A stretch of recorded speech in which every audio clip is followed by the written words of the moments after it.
നമസ്കാരം. തൊടുപുഴ നാലാം additional session കോടതിയിൽ ഓൺലൈനായിട്ട് കേസിൽ ഹാജരായിക്കൊണ്ടിരിക്കുന്ന ഒരു അഭിഭാഷകൻ മേലിൽ കോട്ട് ധരിക്കുകയും അദ്ദേഹം ധരിച്ചിരിക്കുന്ന ലുങ്കി ധരിച്ചുകൊണ്ടിരുന്നാണ് അദ്ദേഹം അവകാശപ്പെടുന്നത്.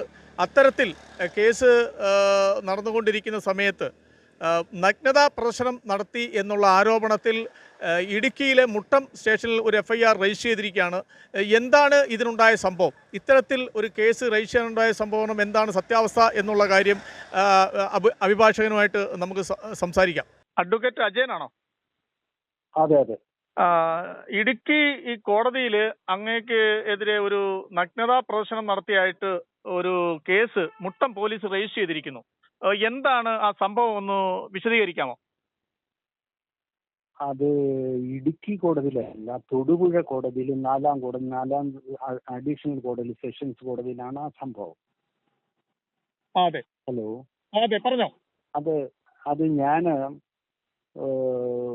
സുഖമില്ലായിരിക്കുന്ന ഒരാളാണ്. കുറെ 1.5 വർഷമായിട്ട് ഒരു കിഡ്നി ക്യാൻസറൊക്കെ ആയിട്ട് ഒരു ട്രീറ്റ്മെന്റ് ഒക്കെ. ഞാൻ കൂടുതൽ യാത്ര ചെയ്തൊന്നും പോകാനൊക്കെ തൊട്ട് എൻ്റെ ഒരു വേണ്ടപ്പെട്ട ആളിന്റെ കേസായതുകൊണ്ട് അയാൾ സങ്കടമൊക്കെ പറഞ്ഞുകൊണ്ട് ഞാൻ ആ കേസ് ഒന്ന് ഓൺലൈനിൽ കുറച്ച് നാൾ ചെയ്യാൻ വേണ്ടി സമ്മതിച്ചു. എൻ്റെ വിസ്തരിക്കുന്ന സമയത്ത് മറ്റേതെങ്കിലും വക്കീലന്മാർ സ്ഥലത്ത് നിന്ന് ചെയ്തുകൊണ്ട് അങ്ങനെയാണ് പറഞ്ഞത്. അപ്പൊ ഞാൻ എത്ര വയസ്സുണ്ട്? എനിക്ക് 64 വയസ്സുണ്ട്. പറഞ്ഞോ. അപ്പൊ ഞാൻ ഈ കാല് എനിക്ക് തൂക്കിട്ടിരിക്കുകയാണ്. ഞാൻ നീട്ടി ഒരു ടീപ്പോയിൽ വെച്ചിട്ടാണ് ഇരിക്കുന്നത്. അപ്പോൾ ഞാൻ 1.5 മണിക്കൂറോളം ഞാൻ ഒറ്റ ഇരുത്തിയിരുന്ന് ഇത് എപ്പോഴാണ് കേസ് വിളിക്കുന്നത് നോക്കൊണ്ടിരിക്കുകയായിരുന്നു. അങ്ങനെ ഒരു 11:45 കേസ് വിളിച്ചു. അപ്പോൾ ഞാൻ കീഴ്ക്കോടതി റെക്കോർഡ് വരാൻ വേണ്ടി വെച്ചിരിക്കുകയാണെന്ന് ഞാൻ അങ്ങോട്ട് പറഞ്ഞു. പോസ്റ്റഡ് ഫോർ LCR പറഞ്ഞു. അപ്പോൾ കോടതി താഴത്തേക്ക് ചോദിച്ചു കീഴ്ക്കോടതി റെക്കോർഡ് വന്നു എന്ന് പറഞ്ഞു. അപ്പോൾ ഞാനത് കേട്ടു. ഞാൻ പറഞ്ഞു LCR is reached, I am ready for hearing എന്ന് ഞാൻ പറഞ്ഞു. അപ്പോൾ കോടതി കേസ് എടുത്ത് സൈഡിലേക്ക് മാറ്റി വെച്ചിട്ട് വീണ്ടും വിളിക്കുമെന്ന് പറഞ്ഞപ്പോൾ ഞാൻ ഇതിൻ്റെയൊക്കെ ഒരു അസ്വസ്ഥത കൊണ്ട് ഒരുപക്ഷെ ഉച്ചയ്ക്ക് ശേഷമാണെങ്കിൽ അത് അറിയാമല്ലോ, അല്ലെങ്കിൽ ഞാൻ അത്രയും നേരം കൂടെ ഒക്കെ കൂടി നേരം ഇരിക്കേണ്ടി വരുന്ന ഒരു പ്രയാസമുണ്ട്. ഞാൻ വിസിറ്റിന്റെ ആഫ്റ്റർനൂൺ എന്ന് ചോദിച്ചു പോയി. കോടതിക്ക് അത്ര ഇഷ്ടപ്പെട്ടില്ല. കോടതി പറഞ്ഞ് അത് കേസിന്റെ സമയം തീരുന്നതനുസരിച്ച് സൗകര്യത്തിനുള്ള വിളിക്കാൻ ഒക്കൂ എന്ന് എന്റെ മുഖത്ത് നോക്കി പറഞ്ഞു. അത് വലത് സൈഡിലോട്ട് തിരിഞ്ഞാണ് പറഞ്ഞത്. അപ്പൊ ക്യാമറ ആ ഭാഗത്താണെന്ന് മനസ്സിലായി. അതെ, ഏത് കക്ഷികൾക്ക് വേണ്ടിയാണ് ഈ കോടതിയിൽ കേസ് ഹാജരായത്? അതൊരു ശശി എന്ന് പറഞ്ഞൊരു ഹോമിയോ ഡോക്ടർ ആണ്. അവരുമായിട്ട് അങ്ങ് എവിടെയാണ് താമസിക്കുന്നത്? അയാള് ഞാൻ താമസിക്കുന്ന മാതാമൃതാനന്ദ മഠത്തില്, ഈ മഠത്തിന്റെ തൊട്ട് വെളിയിലാണ്, എന്നാൽ അകത്താണെന്ന് പറയാൻ. എന്റെ ബ്രഹ്മചാരികളൊക്കെ ഉള്ള ഭാഗം കഴിഞ്ഞ് കുറച്ച് മാറിയിട്ട് ഒരു കോമ്പൗണ്ട് ഉണ്ട്. ആ കോമ്പൗണ്ടിൽ ഗൃഹസ്ഥർക്കായിട്ട് കുറച്ച് ഫ്ലാറ്റുകളൊക്കെ ഉണ്ട്. ആ ഫ്ലാറ്റിലാണ് ഞാൻ താമസിക്കുന്നത്. എത്ര വർഷമായിട്ട്? ഞാനിപ്പോ ഇത് 25 വർഷത്തിൽ കൂടുതലായി. 25 ഞാൻ 97 വന്നാ. 97 ആകുമ്പോ 28 വർഷമാവുന്നുണ്ട് ഏകദേശം. അപ്പൊ അവിടെ വരുന്ന ആശ്രമത്തിൽ വന്നതിൽ ഉള്ള ഒരു കക്ഷിയാണോ അവിടെ പ്രാർത്ഥനയ്ക്ക് വരുന്നതിലുള്ള പാവപ്പെട്ടവരായിട്ട് ഒരു കക്ഷിക്ക് വേണ്ടിയല്ലേ ഹാജരായ? അതെ. അയാളുടെ കാര്യത്തിൽ കമ്പാഷൻ തോന്നാൻ കാരണം അയാൾ ഈ ഇടുക്കി ആ ഭാഗത്ത് മലയിടിച്ചിൽ അയാളെ നോക്കി നിൽക്കുക. അയാളുടെ വീടും ഭാര്യ അതിനകത്ത് ഉൾപ്പെട്ട് മരിച്ചു. ഈ സംഭവം പ്രസിദ്ധമാണ്. അങ്ങനെ ഇയാൾക്ക് ഒരു മോളെ ഉള്ളൂ. പിന്നെ അയാൾ വിവാഹം കഴിച്ചില്ല. ആ മോളെ വിവാഹം കഴിച്ചു ഇയാൾ ഒറ്റയ്ക്കേ ഉള്ളൂ. അയാളുടെ വസ്തു അതിനോട് ചേർന്ന് കിടന്ന അയലത്തുകാരും കയ്യേറിയതിനെ സംബന്ധിച്ചുള്ള കേസാണ്. ഇതെവിടെ വെച്ചാ ഹാജരായ? ആശുപത്രി വെച്ചാണോ ഹാജരായത് അതോ ഓൺലൈൻ? അല്ലല്ല, ഓൺലൈനിൽ ഹാജരാവണമെങ്കിൽ നമുക്ക് കേരളത്തിൽ എവിടെ വേണമെങ്കിലും ഇരുന്ന് ഹാജരാവാം. ഹാജരായത് എവിടെ വെച്ചായിരുന്നു? ഹോസ്പിറ്റലിൽ? ഞാൻ ഹാജരായത് മഠത്തിൽ വെച്ച് തന്നെ, മഠത്തിലെ റൂമിൽ വെച്ച് തന്നെ, എന്റെ ഫ്ലാറ്റിൽ വെച്ച് തന്നെ. ഇപ്പം ഏതെങ്കിലും ആശുപത്രിയിൽ ട്രീറ്റ്മെന്റിലാണോ? പിന്നെ ഞാൻ ഇന്നലെ അമൃതയിൽ നിന്നിട്ട് വന്നതേ ഉള്ളൂ. അത് ശരി. ഞാനൊരു 3 ദിവസം കഴിയുമ്പോൾ ഇനി വീണ്ടും 2 ലക്ഷം രൂപയുടെ ഇഞ്ചക്ഷൻ എടുക്കാൻ വേണ്ടി അവിടെ പോകണം. ഒരു ബോൺ ഇഞ്ചക്ഷൻ വേറൊരു 30,000 രൂപ വേറെ എടുക്കാനുണ്ട്. അത് 4 ദിവസത്തെ കാര്യമുണ്ട് അവിടെ അമൃതയിൽ. അപ്പൊ ഒരു മാസത്തില് ഒരു 10 ദിവസമെങ്കിലും അവിടെ ആയിരിക്കും ഏകദേശമൊക്കെ.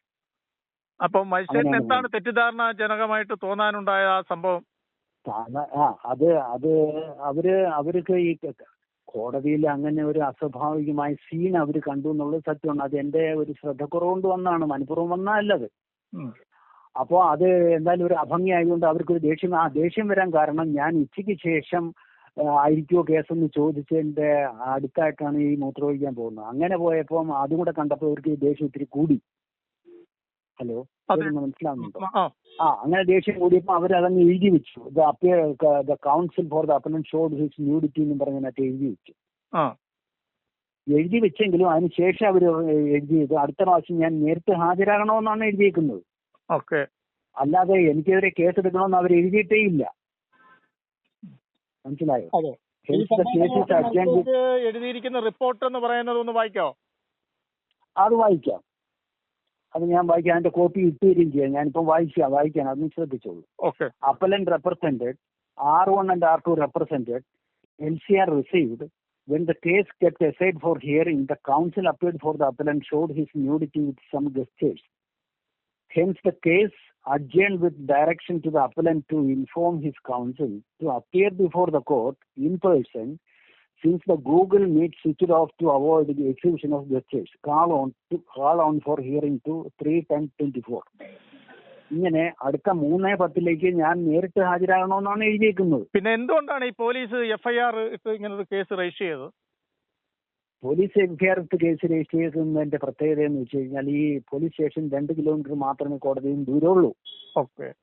ഈ സംഭവം ആകുന്നെന്ന് പറഞ്ഞാൽ 11:45 തൊട്ട് 11:45 1 മിനിറ്റ് സമയമാണ് ഈ FIR തന്നെ എഴുതിയിരിക്കുന്നത്. ഈ 11:45 സമയം ഇവർ FIRന്റെ വിവരം ഒരു റിട്ടേൺ പരാതിയായിട്ട് കൊടുത്തേക്കുന്നത് രാത്രി 11:45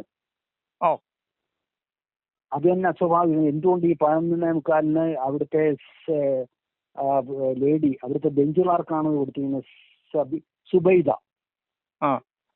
സുബൈദയാണ് ഇതിനകത്ത് അറിവോട് കൂടിയാണോ കൊടുത്തിരിക്കുന്നത്, അതോ മജിസ്ട്രേറ്റിന്റെ അറിവോട് കൂടിയാണോ അല്ലയോ എന്നുള്ളത് ഇതിനകത്ത് വ്യക്തമല്ല ഈ FIRൽ നിന്ന്. മജിസ്ട്രേറ്റ് അല്ല, സെഷൻസ് കോടതിയിൽ സെഷൻസ് ജഡ്ജാണ്. നമ്മൾ മജിസ്ട്രേറ്റ് ഈ FIR വരുന്നത് മജിസ്ട്രേറ്റ് കോടതിയിലാണ്. മനസ്സിലായോ? അപ്പൊ ഈ സെഷൻസ് ജഡ്ജിന് എനിക്കെതിരെ കേസെടുക്കണമെന്നുള്ള ചിന്ത ഉണ്ടായിരുന്നെങ്കിൽ അവർ അപ്പൊ തന്നെ അതിനകത്ത് എഴുതുമായിരുന്നു അവരുടെ പ്രൊസീഡിങ്സിൽ. അത് ആ പ്രൊസീഡിങ്സിൽ നെറ്റിൽ അവൈലബിൾ ആണ്, ആർക്കും അവൈലബിൾ എടുക്കാവുന്നുള്ളൂ. ആ കേസ് നമ്പർ അടിച്ചു കൊടുത്താൽ ആർക്കും കിട്ടും. അതിൽ അടുത്ത പ്രാവശ്യം ഞാൻ നേരിട്ട് ഹാജരാകണമെന്നാണ് എഴുതിയേക്കുന്നത്. അതായത് ഈ ന്യൂഡിറ്റി എന്ന് അവർ എഴുതിയെങ്കിലും അത് മനഃപൂർവ്വം കാണിച്ചതാണെന്ന് അവർക്ക് ഉറപ്പില്ല. അവർക്ക് അങ്ങനത്തെ ചിന്ത 100% ഉറപ്പുണ്ടായിരുന്നെങ്കിൽ അവർ തന്നെ കേസെടുക്കാൻ വേണ്ടി അതിനകത്ത് എഴുതിയേനെ.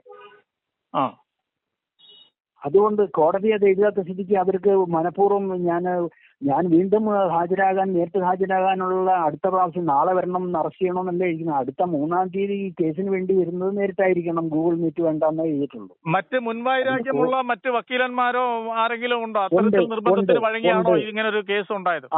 തീർച്ചയായിട്ടും. കാരണം ഈ കേസ് 3 പ്രാവശ്യം തള്ളിയതാണ് ഇടുക്കി കോടതിയിൽ. ആദ്യത്തെ പ്രാവശ്യം കേസ് തള്ളിയപ്പോൾ അയാൾ വേറൊരു വക്കീലിനെ അത് മാറ്റി വേറൊരു ജയരാജൻ എന്ന് പറഞ്ഞൊരു പേരുള്ള ഒരു വക്കീലിനെ ഏൽപ്പിച്ചിട്ട് ആ ജയരാജൻ 2022 കേസ് ലിസ്റ്റ്പ്പെടുത്തി തെളിവ് വെച്ചിരുന്ന ദിവസം അയാൾ അതിന് ഹാജരാകാതെ ആ കോടതിയിൽ ഈ കേസ് സ്റ്റെപ്പ് എടുക്കാൻ വെച്ചിരിക്കുകയാണ്, അതുകൊണ്ട് മറ്റൊരു ദിവസത്തേക്ക് മാറ്റണമെന്ന് പറഞ്ഞ പെറ്റീഷൻ കൊണ്ടുകൊടുത്തു. ആ പെറ്റീഷൻ കൊണ്ടുകൊടുത്തപ്പോഴത്തേക്ക് കേസ് വാസ്തവത്തിൽ തള്ളി കഴിഞ്ഞിരുന്നു. അപ്പോൾ തള്ളിയിരുന്നതും കോടതി പച്ച മഷിയിൽ അത് എഴുതി, since case is dismissed, this is written, ഈ പെറ്റീഷൻ റിട്ടേൺ ചെയ്യുന്നു. റിട്ടേൺ ചെയ്യുന്ന പറഞ്ഞാൽ കോടതി രേഖയിൽ നിന്ന് ഇയാളുടെ കയ്യിലോട്ട് കൊടുക്കുന്ന അർത്ഥം. സാധാരണ ഡിസ്മിസ് ചെയ്ത് കോടതി രേഖകളിൽ തന്നെ ആ ഡിസ്മിസ് ചെയ്ത പെറ്റീഷൻ കാണും. ഇത് വക്കീൽ തിരിച്ചു വാങ്ങിച്ചോണ്ട് പോകാനാ പറഞ്ഞിരിക്കുന്നത്. അങ്ങനെ അയാൾ തിരിച്ചു വാങ്ങിച്ചോണ്ട് പോയി. ശേഷം വീണ്ടും 1 കൊല്ലം കഴിഞ്ഞതിന് ശേഷം വീണ്ടും കേസ് തെളിവിന് വെച്ചു. തെളിവിന് വെച്ചപ്പോൾ അന്നേ ദിവസം കക്ഷിയോട് പറഞ്ഞു, ഇന്ന് കോടതിയിലോട്ട് വരണ്ട, ഞാൻ കമ്മീഷണറുമായിട്ട് നിങ്ങളെ വീട്ടിൽ വരുന്നുണ്ട്, നിങ്ങളുടെ സ്ഥലം പരിശോധിക്കാനാണെന്ന് പറഞ്ഞു. എന്നിട്ട് അയാൾ വന്നതുമില്ല. പിന്നെ ഈ കേസ് തള്ളിയ വിവരം ഇയാള് പിന്നെ ഇയാളുടെ ഒരു സുഹൃത്തിന്റെ മകള് മുഖേന ഗൂഗിളിൽ കൂടി സെർച്ച് ചെയ്തപ്പോഴാണ് കേസ് തള്ളിയെന്നുള്ള അറിയുന്നത്. 2 ആഴ്ച കഴിഞ്ഞു. അങ്ങനെയാണ് എൻ്റെ അടുത്ത് സങ്കടവും പറഞ്ഞുകൊണ്ട് വരുന്നത്. ഈ മഠത്തിൽ വരുന്ന പല ആളുകളും ലീഗൽ ഇഷ്യൂ ഉണ്ട്. ഞാൻ ഒരേ ഒരാളെ വക്കീലിവിടെ താമസമുള്ളൂ. അപ്പം അവരുടെ ലീഗൽ ഇഷ്യൂ ഉണ്ടെങ്കിൽ എൻ്റെ അടുത്ത് സങ്കടം പറയുന്നത് പതിവാണ്. ഇയാൾ 2016 തൊട്ടേ ഇയാളെ സങ്കടങ്ങൾക്ക് പറഞ്ഞുകൊണ്ട് ഇയാൾക്ക് പിന്നെ വക്കീലന്മാർ 2-3 പ്രാവശ്യം പറ്റിച്ചു എന്നൊക്കെ വന്നു. അപ്പം ഞാൻ പിന്നെ ഗൂഗിളിൽ ഞാൻ പറയാമെന്ന് പറഞ്ഞ് അങ്ങനെയാണ് ഇത് പറയാൻ ഇടവന്നത്. അതുകൊണ്ട് ഈ വക്കീലന്മാരാരെങ്കിലും ഇതിൽ കൈയുണ്ടെന്നാണ് ഞാൻ മനസ്സിലാക്കുന്നത്. ഇപ്പൊ നമുക്ക് കാണാത്ത സ്ഥിതിക്ക് നമ്മൾക്ക് നേരിട്ട് ഇന്ന ആൾ ഇത് ചെയ്തു നമുക്ക് പറയാൻ പറ്റത്തില്ല. അസ്വാഭാവികത ഈ FIR എടുത്തതിൽ വളരെയധികം കാണുന്നുണ്ട്. 2 കിലോമീറ്റർ ദൂരമുള്ള ഈ പോലീസ് സ്റ്റേഷനിലേക്ക് ഈ സുബൈദയ്ക്ക് നേരിട്ട് എന്ന് പറയാം, വൈകിട്ട് എന്ന് പറയാം. ആ അവർ രാത്രി 11:45 ഒരു റിട്ടേൺ കംപ്ലൈന്റ് അവിടെ കൊണ്ടുകൊടുത്തിരിക്കുന്നത്. അപ്പോൾ അവര് മുഖേന ഈ ഒരു വക്കീലിന്റെ പ്രൊഫഷനെ ബാധിക്കുന്ന കാര്യമാണ് ഈ പെറ്റീഷൻ അല്ല എഴുതിയിരിക്കുന്നത്. ഇതാണ് അഭിഭാഷക സമൂഹത്തിനെതിരെ ഒരു അപമാനമുണ്ടായ ഒരു കേസിന് ആസ്പദമായ സംഭവം വാർത്തകൾ പ്രചരിപ്പിക്കുന്നത്. ഇതാണ് അതിന്റെ സത്യാവസ്ഥ അല്ലേ? ആ വാസ്തവത്തിൽ ആ അഭിഭാഷകന്റെ കുറ്റങ്ങൾ ഞാൻ പറഞ്ഞു എന്നുള്ളത് കൊണ്ടാണ് എനിക്കെതിരെ എങ്ങനെയെങ്കിലും അവർ ഇതൊരു അവസരമാക്കി മാറ്റി. അവര് പറഞ്ഞിട്ടില്ലേ, ഇതൊരു അവസരമാക്കി അവർ മാറ്റി. അതിന് കോടതി കണ്ടതിനേക്കാൾ കൂടുതൽ ഇരട്ടി സീരിയസ്നെസ് അവർ ഉണ്ടാക്കാൻ വേണ്ടി ഈ ഒരു സാഹചര്യത്തെ അവര് ഒരു കേസ് എടുക്കാൻ വേണ്ടി അവർ മനഃപൂർവ്വം ആക്കിയിട്ട് പോലീസിനെ സ്വാധീനിച്ച് കേസ് എടുപ്പിച്ചിരിക്കുകയാണ്.